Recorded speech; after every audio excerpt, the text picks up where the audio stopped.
Good morning, my friends. My name is Darren Gerdes, and this is your daily brief. So I look at the numbers today, and some things look a little different. Not a lot of tanks were hit yesterday, 850 Russian personnel off the battlefield, but armored combat vehicles plus 16, and then vehicles and fuel tanks plus 28. Wow. So something's happening. Well, what is happening? So here's the Kyiv Independent for today, February 27th. Ukraine war latest. Ukraine withdraws from Lastochkyne. I don't know if I pronounced that right. Lastochkyne is, I think, how it is done. Sersky prepares two war plans. So let's read a little bit about this. Ukrainian forces have withdrawn from the village of Lastochkyne near recently captured Avdiivka in Donetsk Oblast. Lastochkyne was a small village that lies around 3 kilometers west of the northwestern outskirts of Avdiivka. And I'll show you on the map in just a moment how this has gone down.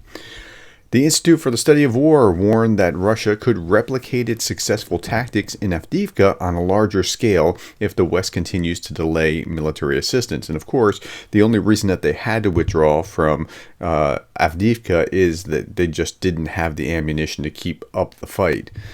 Ukraine's commander-in-chief, Sersky, is developing two versions of the war plan in case Kyiv receives U.S. aid and in case it does not. You have to fight very different battles, according to Volodymyr Zelensky in an interview with CNN. So that's what's going on there. Now, where is this on the map? Well, here's Avdiivka a month ago, and I just want to show you. I'm just going to keep clicking on this over the course of the month so that you can see what's actually happened. Okay, so this is about 2 weeks ago. This is about a week ago, and Avdiivka has fallen, and now here goes Lastochkyne. Okay, there we are. That's where we are as of today. So, yeah, they can move, but there's also going to be a defensive barrier here as well, but it just depends on how much ammunition and ability they have to hold off the Russians. Okay. France's Macron says sending troops to Ukraine cannot be ruled out. Now, when the war broke, most of my conservative friends that were anti-war, and that wasn't a lot of them. There was actually a lot more that were pro-supporting Ukraine, but they were anti-war, just took that stance immediately. They said, well, I don't want World War III. I said, neither do I. This is why I support Ukraine. And it's just, there's a very different fundamental view of how you avoid World War III. Do you just go, well, let Russia have it? Or do you say, no, they shouldn't have that because that's going to make it worse? So take that same kind of reasoning and apply it here. Macron saying that sending troops to Ukraine cannot be ruled out does not mean that he wants to send troops. But if you take it off the table and say that is not going to be ever a possibility, it only adds fuel to Putin's fire. It only allows him to become more bold. Okay, there's no consensus at this stage to send troops on the ground, Macron said after hosting some 20 countries allied to Ukraine. Nothing should be excluded. We will do everything that we must so that Russia does not win. That's the right answer. Now, I'm not a great Macron fan, but that's the right answer. He's got the right idea. You don't just take something off the table arbitrarily. In other news, Schultz, German Chancellor Schultz, closes the door on sending long-range missiles to Ukraine. Schultz might have maybe the wrong idea about this, about how he's going about doing this. Chancellor Olaf Scholz ruled out sending long-range Taurus missiles to Ukraine, arguing that supplying them would mean Germany becomes party to the war against Russia. I don't think that's the case.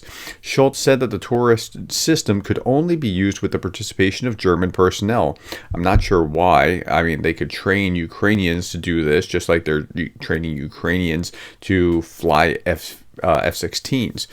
I'm surprised that some people aren't moved at all, that they don't even think about whether what we're doing could, in a sense, lead to participation in the war, he said. Now, you want to be careful and actually think through this. I'm not arguing that you don't. You're trying to take steps that are going to preclude further war.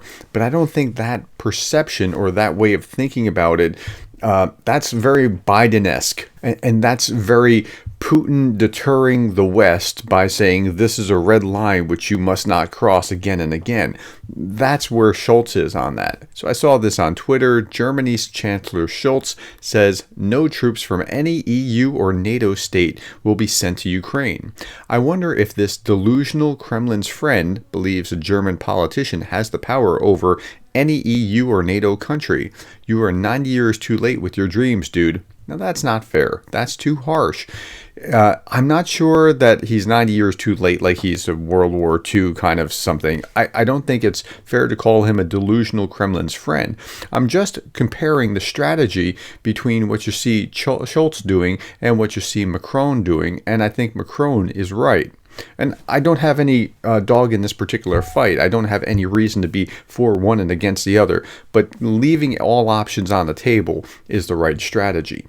At any rate, the Ministry of Defense says this: our fight continues, our friends continue to support us, a new package of German military aid includes, and they list all the things that Germany is sending, and they're grateful for that. And they rightly should be grateful for this, although it would be kind of nice to have the Taurus missiles as well.